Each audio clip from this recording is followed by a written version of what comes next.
And welcome to another edition of the Big Nick Energy Podcast. We're on episode 6 already. This year's flying by. I'm your host, Joe Yoke. That's my co-host, Brad Dressler. Brad, how you doing this week? We're doing good. 2-1 week for the Knicks. This team looks good. I'm excited. I'm excited to talk about them, and we're on an upward trajectory, which is all we could really ask for. I agree entirely. I'm not going to let last night playing against who I think is going to win the NBA Finals bring me down. That's for sure. So, Right. like you said, the Knicks went 2-1 this week. One game happened before you did the Alan Hahn podcast, so we'll skip through it. The Knicks beat the Magic on Monday, 115-102. Randall went 25-12-4. Brunson went 21-6. Brunson actually really started showing his leadership in that game, I would say, more so than the first two. And we'll get onto him a little bit. Barrett had 20-6. He hasn't been very efficient yet. It took 19 shots to get there. He was only 4 of 12 from 2 that game. The Magic were led by Paolo Banchero, obviously, 21 points, and Bol, who almost made a segment that we're going to have at the end of the night. If not for a couple of guys last night, it would have been Bol. Had 19 points, 5 boards, and 4 blocks off the bench. I don't think he scored 19 points the rest of the year. Probably not. Let's be No. real. Listen, of all people, I was very high on Bol. I liked him in the late first round that year. When he dipped into the second round, I was kind of praying the Knicks would try to grab him. In a lot of ways, he reminded me of all the good things in regards to Kristaps Porzingis. Obviously, proved to be untrue. And also, the injury concerns are obviously a huge issue. But you just hate to see the Knicks get beat up by these randoms. It's doesn't matter how much better we are. It doesn't matter how much when the Knicks lose to stars, they don't lose to stars. They lose to the 9th guy on the bench. Like Ricky Rubio and Najee Marshall, all these guys just beat up on the Knicks all the time. And now Bol is one of those guys. Thank God we got the win. Gary Trent Jr. on a team with Siakam and Fred VanVleet just torching us. Unbelievable. To go into the games that you did not do since Alan Hahn, the Knicks beat Charlotte. Phenomenal game, 134-131 in overtime on Wednesday night. Their bench outplayed our bench, which does not happen to us too often. Our starters really showed out that game. Brunson, amazing. 27, 13, 7 stat line. Super calm, cool, collective, clutch shooting at the end. The three-pointer in regulation had 6 of our 12 points in overtime. Barrett, again, who we'll get to right after this, after we do Brunson, 22 points, took him 21 shots to get there. Something we're going to be talking about a bit until he hopefully gets out of whatever slump he's in. Yep. He went 9 of 16 from 2, way better than the last game. Over 5 from 3. He's just not figuring out how to balance. Charlotte was paced by Gordon Hayward's 21 points and Dennis Smith Jr. Let's go, man. I hope you honestly make it. 14 points, 11 assists, double-double. We almost lost because of DSJ's play, which is not something I would have actually thought.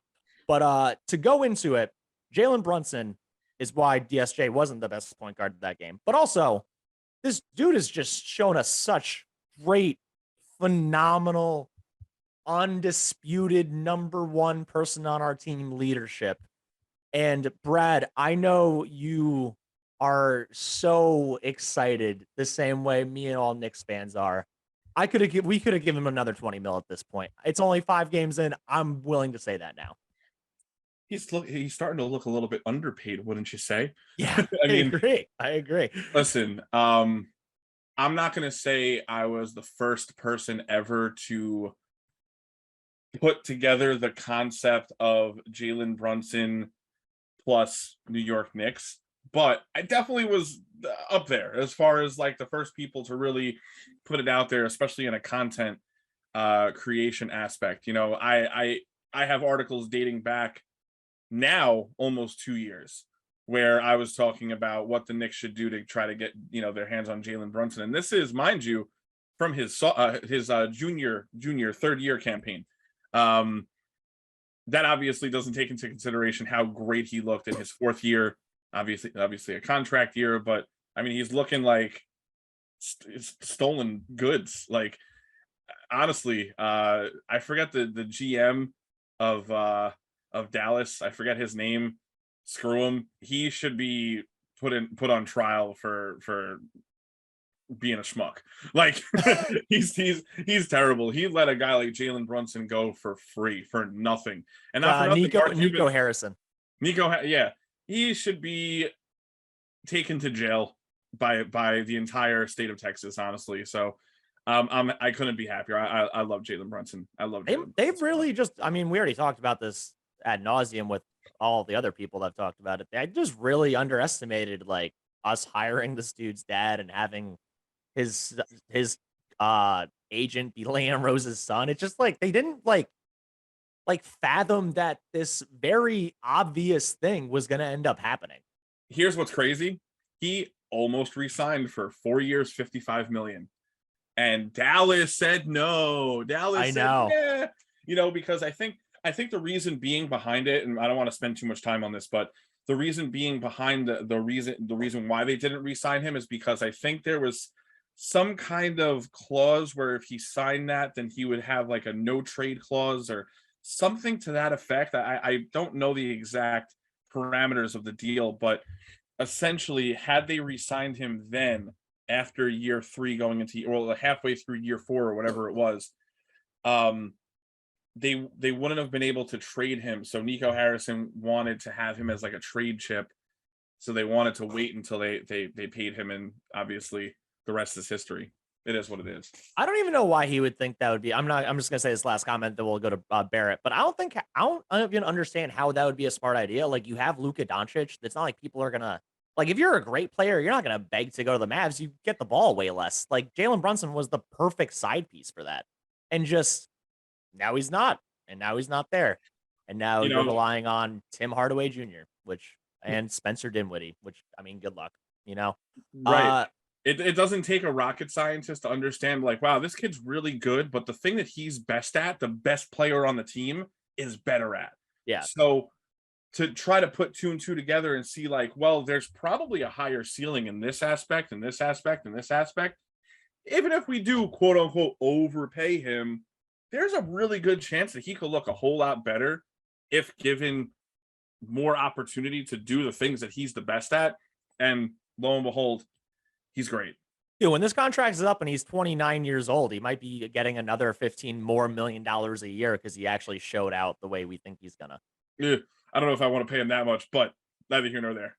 Yeah, no, whatever. It's James Dolan's money. Who cares? So we're gonna get into RJ Barrett though, because we like Knicks fans as a whole, we all think and see, whether it's through like sheer homerism or like actual watching gameplay or somewhere in between, like the names Jimmy Butler get thrown out a lot for like RJ Barrett's peak and stuff like that. And Jimmy Butler is someone that hasn't necessarily like shown major efficiency at different points in his career. He's a much more clutch player and a better defender, obviously. It's how he's gotten so far so many times.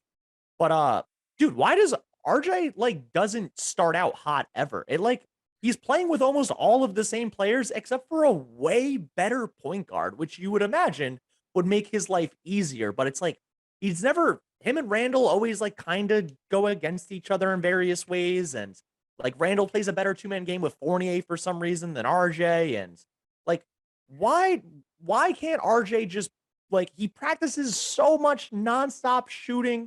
It seems like he's in the gym more than anyone else almost in the league. Why does this happen the first 20 games every year? You made a great point. It almost seems like it's a mental thing. It's a mental block because he did it with Elfrid Payton, he did it with Kemba Walker, and now he's doing it with Jalen Brunson. So it's like, what's the excuse now? Is it the fact that he doesn't have a like? There, like you said, there's continuity across the board.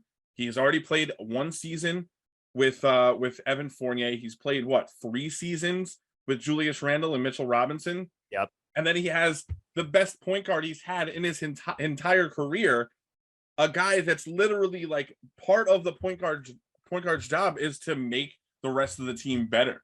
Yeah. And he's doing a great job of doing so. Why is RJ so it just doesn't pass the eye test right now? I'm not really too sure why. Like, yeah, he's in a lot of ways, I hate to say this. I hate that I'm about to say this. Bleh.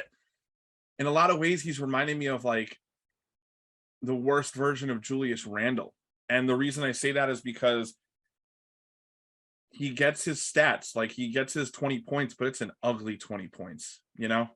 It's an ugly 20 points. And when he's driving half the time, you can keep going after this. He's missing open men. There's open 3-pointers because people expect him to ball hop. It's it's just there's got to be some kind of a mental block for him because he looked tremendous in the preseason, especially from three. Well, we Yeah. were talking with Tommy D about how this kid's gonna be a marksman from deep. All because the game went from not counting to counting. Now all of a sudden you're crap. I just don't get it. I don't understand either. Just to rattle off his numbers from the past 3 games for this week.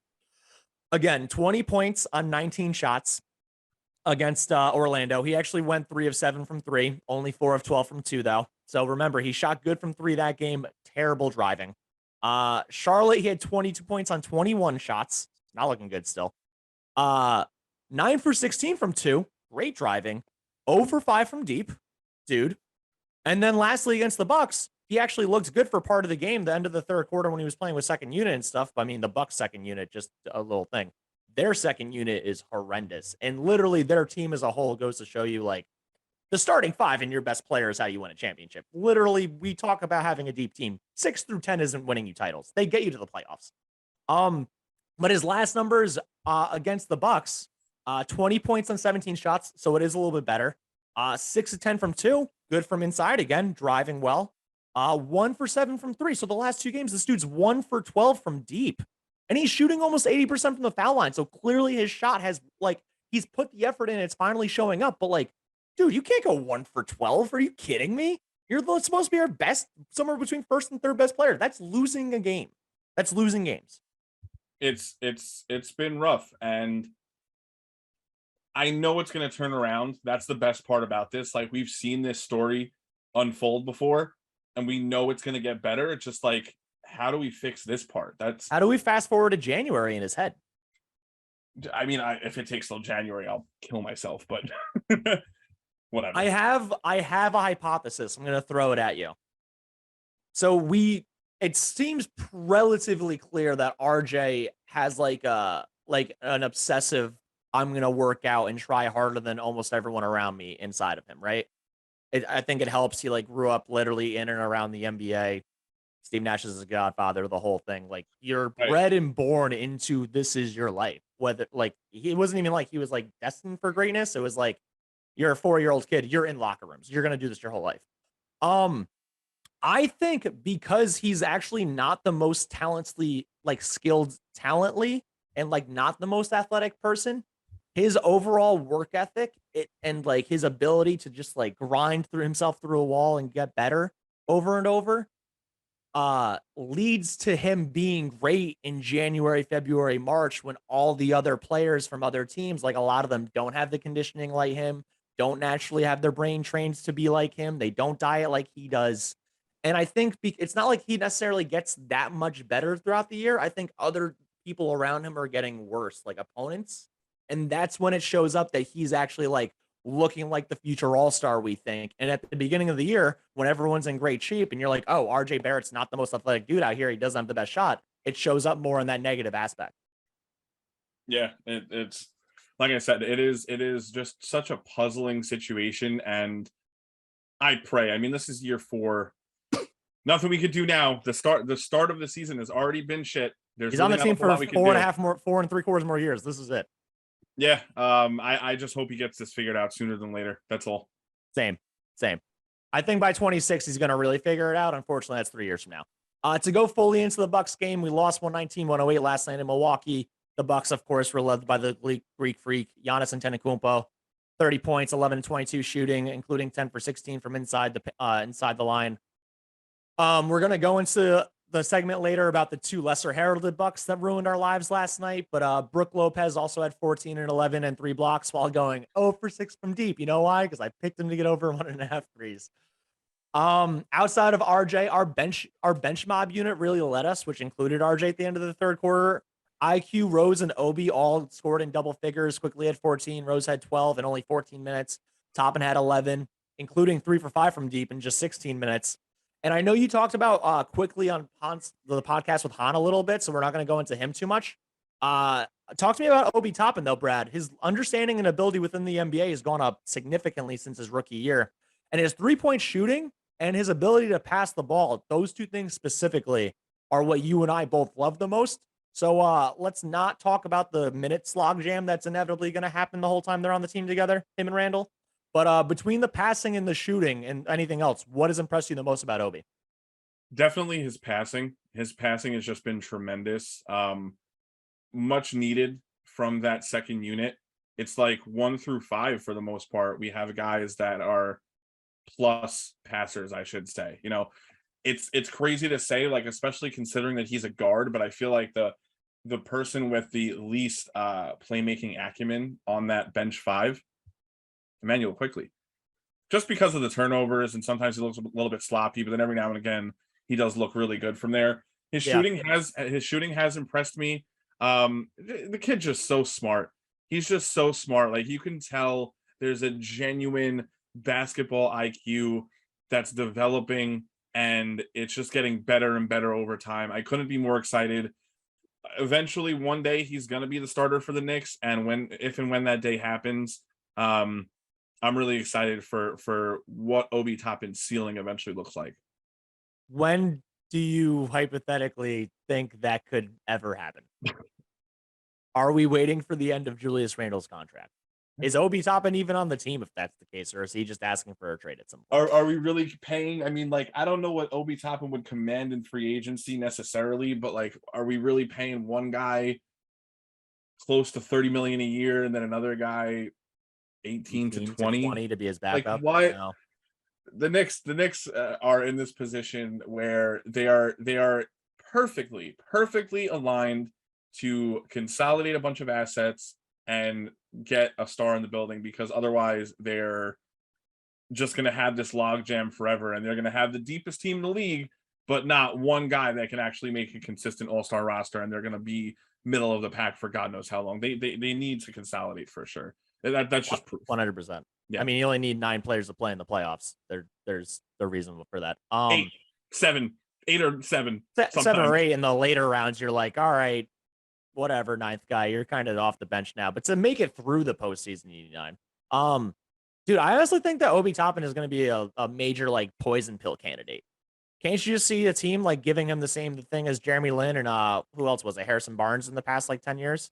Like, where it's like the first 2 years only 10 mil, the third and fourth year would cost us 20 mil, would cost you 40 mil. Like, are you going to take him back, or what's happening? That's what I think is going to happen, where it's like a team really actually just holds the Knicks by the throat and be like, you never let this guy play, so we're willing to pay him, but are you willing to pay him more? I don't know. God, I hope not. Me too. So another player we definitely want to talk about that we haven't mentioned yet is Mitch. Mitchell Robinson has made it known he wants to be the defensive player of the year. I know we both know Fred Katz of The Athletic wrote that awesome piece about the Knicks trying to take and make more floaters, and Mitch being the best floating rebound getter in the league, which is a phenomenal, intricate stat to even try to look up or think of. And it makes sense. I mean, he doesn't play with Hartenstein, obviously, who might actually be the best floater shooter on our team, oddly enough. But he plays with Rose. He plays with Quickly. Brunson has a floater. Randall started doing a floater in the offseason. Literally every single person in the NBA tries or does a floater now, except for Mitch, who just dunks them in.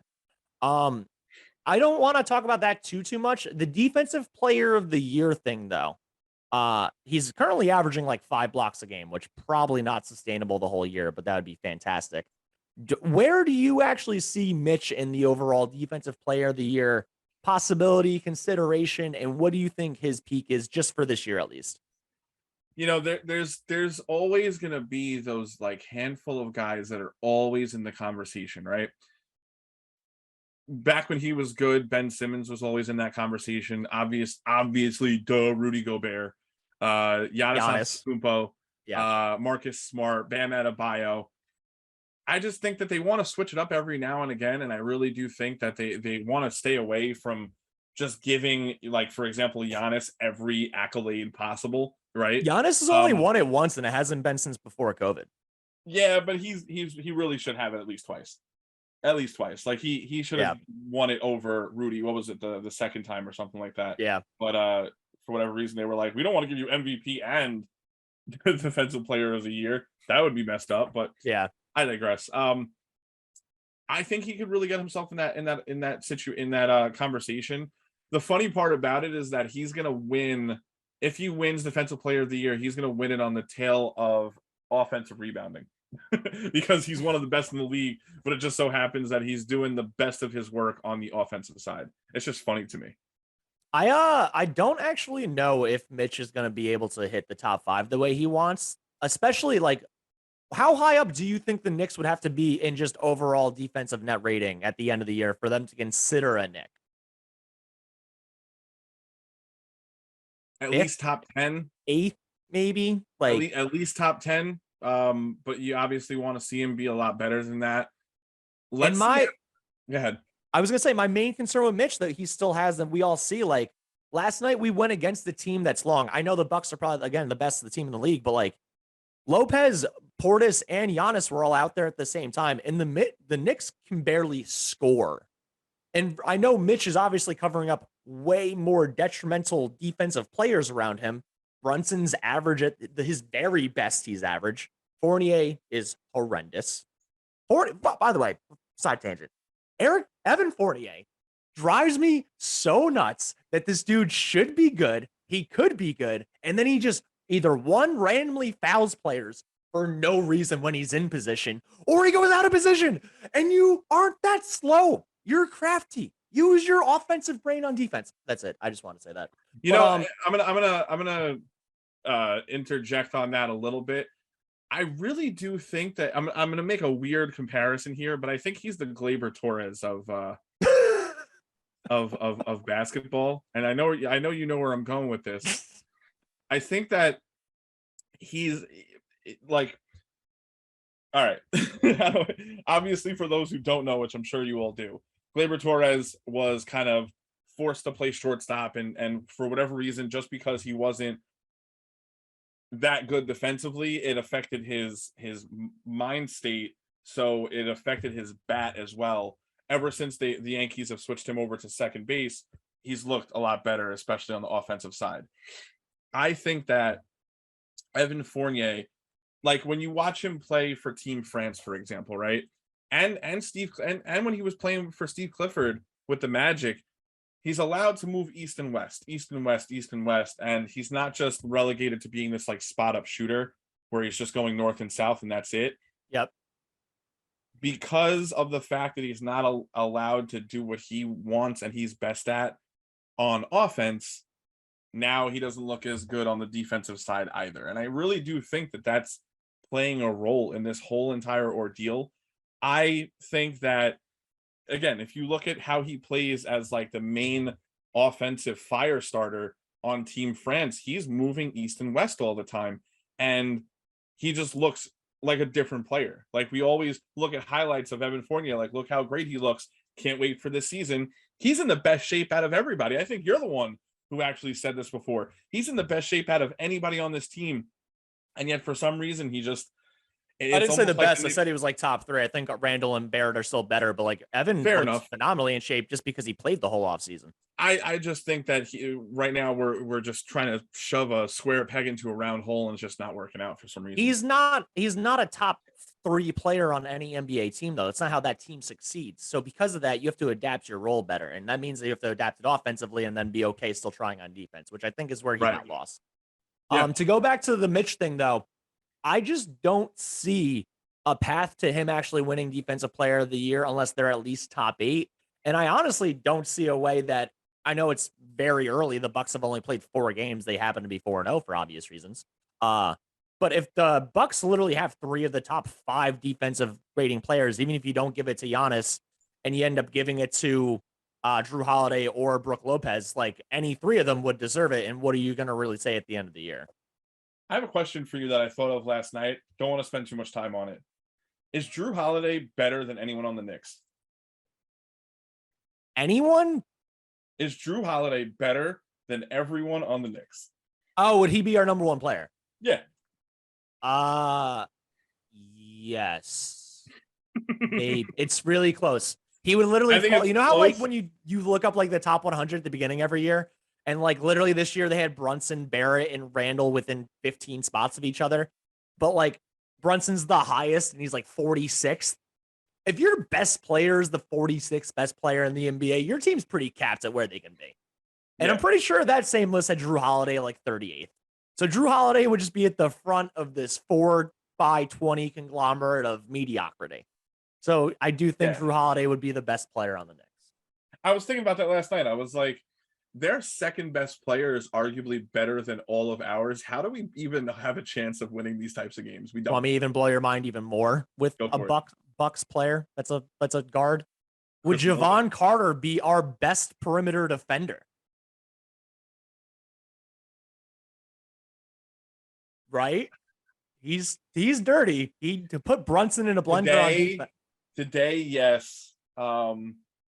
Maybe Quentin Grimes can get past him. I mean, everyone else we kind of know what maybe Quentin Grimes. I mean, we're hoping a lot for a foot that doesn't have a Liz Frank injury. That sounds very Liz Frankie to me, but whatever. It does sound a little Liz Frankie, and I hope it's not. Yeah. Dude, literally, Javon Carter, I'm like, this dude's shutting down Jalen Brunson. Another random thought I had about basketball and the way it works. You know how like fast guys, it's easy for them to drive on slow guys, obviously. Yeah. For a slow guy, it's actually you mean to tell me that fast beats slow? Yeah, but it goes the other way too. I'm saying when you're on offense. So if the slow guy's on offense and a fast guy's on defense, the slow guy usually also can like pump fake. The guy's too twitchy, he gets himself out of position. The way Brunson beats people like Ja Morant and Donovan Mitchell. Yeah, exactly. Luka Doncic goes slower than everyone else, and then they're like 5 feet away for some reason. Yeah. Javon Carter's not fast, and Jalen Brunson's not fast. So Javon Carter didn't go for any of Jalen Brunson's pump fake BS that he does in the paint that we all love. And that's why he covered him so well. And it was just so annoying to watch that Jalen Brunson just gets open in the paint on whoever's covering him on the perimeter 95% of the time. And this average at best NBA player, he's very above average defensively, but average at best NBA player is just not falling for any of his old bag of tricks. And it really hurt me inside even more so than losing the game. Yep. Do you have anything else you want to say about Mitch? I love Mitch. Same. That's it. There's enough Knicks fans. I don't know how voting defensive player of the year is only voted on by panels and stuff, but if there's a fan vote, I think we can make him win. He does have the fact that he's in a huge market going for him. So I could see him really competing for that title within this contract for sure. Same. I don't know if it's going to be this year. The Bucks kind of look like they're on a mission, but same. Lastly, before we get to the little segments at the end, the games we have upcoming this week, we're going to meet again next Saturday, we play Boston next Saturday. So I just don't have them mentioned here. But Monday we play Donovan Mitchell in Cleveland. We play the Cavaliers. So it's it's Sunday. So it's either today or tomorrow, depending on when you're hearing this, right? If it's Sunday, today, Saturday. Yes, it's either today or tomorrow when you're hearing this. Wednesday, we play against Trae Young at home in the DeJounte Murray and the Atlanta Hawks. And then Friday, we're at the collapsing 76ers. 2 questions. First, is Doc Rivers still the coach when we're there Friday? You want to talk about we talk about Tibbs like he kind of just rode Doc's coattails and really hasn't accomplished a whole lot in the league. Aside from that one title with Boston, why is Doc like so freaking loved? I just don't get it. I just don't see why Doc Rivers is the Jeff Fisher of the NBA. He's not a good coach and just had one good year. Literally, like one phenomenal year when he was playing teams with 1, maybe 2 all-star caliber players where they had 4, I don't know, man. Is he the coach by the time? Yeah. Yes. If my money's on it, yeah, he's still around. Wasn't LeBron's best player, like second best player that year, like Boobie Gibson or something? And Doc went in there with Rajon Rondo, Paul Pierce, Kevin Garnett, and Ray Allen and like barely beat him. Like Zydrunas Ilgauskas and like Larry. Ilgauskas was about to retire at that point. That dude was on the back 1, not the back 9. Yeah. Between the Sixers, we're playing at the Cavs first, home for Atlanta, at Philly. What do you think the Knicks do this week? I think they, especially with no Darius Garland, I know for a fact they beat Cleveland. Because one thing that Tibbs is really good at is making you win with your left hand, right? Right. And obviously what I mean by that, for those who don't know what the hell I'm talking about, is he's good at taking away or at least limiting your absolute best player. If we've gotten crushed by Darius Garland before, And obviously Donovan Mitchell could beat us single-handedly, but I think if we don't have to game plan for both of those guys, I think that we pull out that game. I feel like you are strongly underestimating Jared Allen and Evan Mobley inside. Not at all. I know exactly how good it is. Where are they playing? Are they in Cleveland or they're in New in York, Cleveland? Yeah. I think if we were at home, we'd have a way better chance. I'm not saying the pick yet because it's going to come out tomorrow, but let's put it this way. I'll never bet against the Knicks in that parlay segment I'm going to do all year. But if I don't pick the Knicks or pick the over under, it's because I don't have faith in the team winning. Side bet, $5. Who wins? I'm not gonna straight up. No, I don't want to bet. No, I'm Cavs? not betting against the Knicks. I want the Knicks to win. I would never do that. All right, fair enough. All right, so I think they come out of this week. I think they beat the Cavs.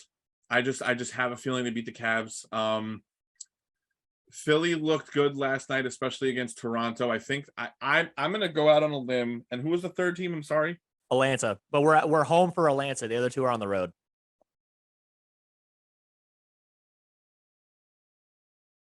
It's on the record right now. 2-1. We beat Cleveland, we beat Atlanta, and we lose to Philadelphia. All right, I'll say I also think 2-1, but I think we lose to Cleveland and we beat Atlanta and Philly. I really think Philly is like giving up on their coach, and then all watching James Harden dribble like the Houston Rockets did for 3 years is literally starting to drive them all nuts. It's pretty ugly, to say the least. It is pretty ugly. All right, Vin, just so you know, whatever it is now, make this the time marker for Angelo to do this later. So we're going to do a new segment. We're going to do a couple new segments. These are more for reels and shorts real quick, so we'll try to make them both fast. Brad, for your BKE player of the week, who you got? For me, it's two guys. I couldn't choose between two. It's definitely going to Jalen Brunson and Mitchell Robinson. Jalen Brunson, honestly, as good as we looked against Orlando, not hard to do. As good as we looked against Detroit, also not hard to do. For whatever reason, Charlotte's just like one of those teams that just always looks good against the Knicks. We wouldn't have won that game, obviously, without Jalen Brunson. And then when it comes to just Mitchell Robinson, what was it, 6 blocks against Charlotte? He's just a man on a mission. I liked what he said in an interview where he was like, everyone thought that I would get paid and I wouldn't care as much anymore. He's like, I'm hungrier than ever. Like, I want to be the best version of myself and I want to get another bag. I want to get an even bigger bag next time. So I want to play even better on this contract than I did before. So I love that. Some can point fingers at his mental maturity, but I think he's perfectly fine. I think he's perfectly fine. And I think that I know for a fact he's going to be in the running for DPOY at some point during this contract for sure. I agree with that entirely. I think it's next year, not this year, but I still agree with that entirely. So for my player of the week, I'm actually going to go with Julius Randle. He had a double-double in 2 out of the 3 games, and I was tossed up between him and Brunson. I just figured you would do Brunson, so I chose Randle. He had a double-double in the 2 of the 3 games. He was matched up against Banchero and Giannis. Very impressive, in my opinion. Even though his shots from deep aren't falling, he only shot like 16% from deep the past 3 games. His pace, his willingness to play off ball, and his ability to play within a system with having a legit point guard while still being able to do his back to the basket stuff sometimes, in my eyes, hasn't gone unnoticed, as well as his effort on the defensive end, even if he can't necessarily shut down the people he's guarding. Again, those 2 guys are tall tasks. He averaged 19 points, 10 boards, and almost 3 assists this week. His shooting is a concern right now, but I think he's going to come back, and that's why Julius Randle's my player of the week. Now, Brad, for your most disappointing Knick of the week, who do you got? RJ Barrett. That's fair. I think it's pretty obvious. It could easily go to Evan Fournier. Not for nothing, it could also very easily go to Cam Reddish. I feel like he had a tremendous game against Memphis, but then really hasn't done a whole lot since then.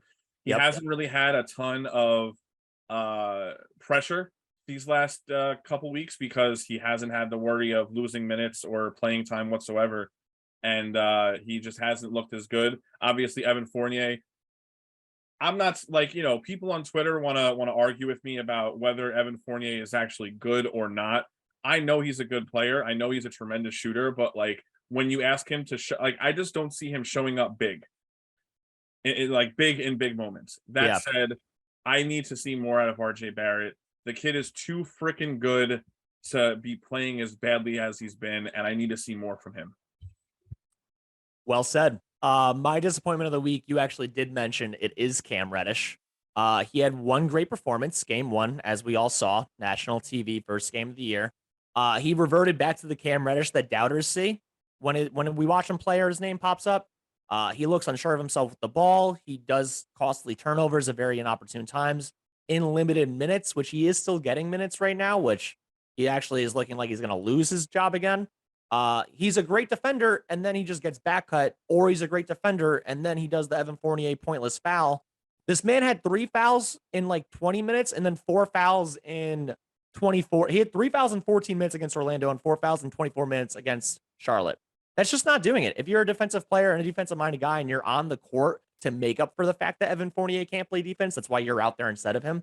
I need to see more from you. Averaging less than 5 points, 2 rebounds and assists, and getting 2.3 fouls per game. It's not doing it for me. Not so killer Cam. Just funny how it's 2 Duke guys. Yeah.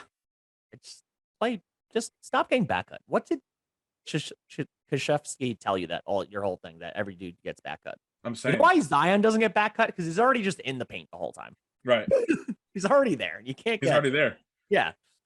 So a new segment that I'm doing, time mark this as well, Vin. I'm just going to be doing this one every week. We got a new one that's called Who the F is That Guy? And we're going to abbreviate it the WTFITG.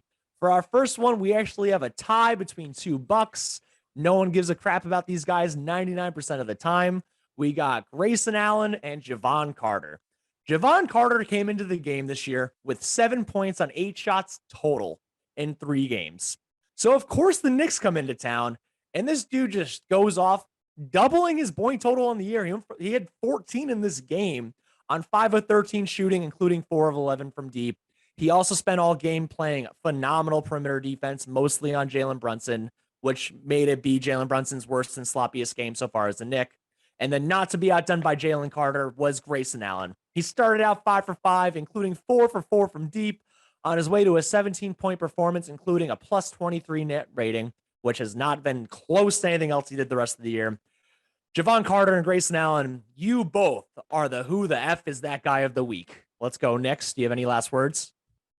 No, man. I'm excited for the week to come. And where can we like, share, and subscribe all viewers in our stuff?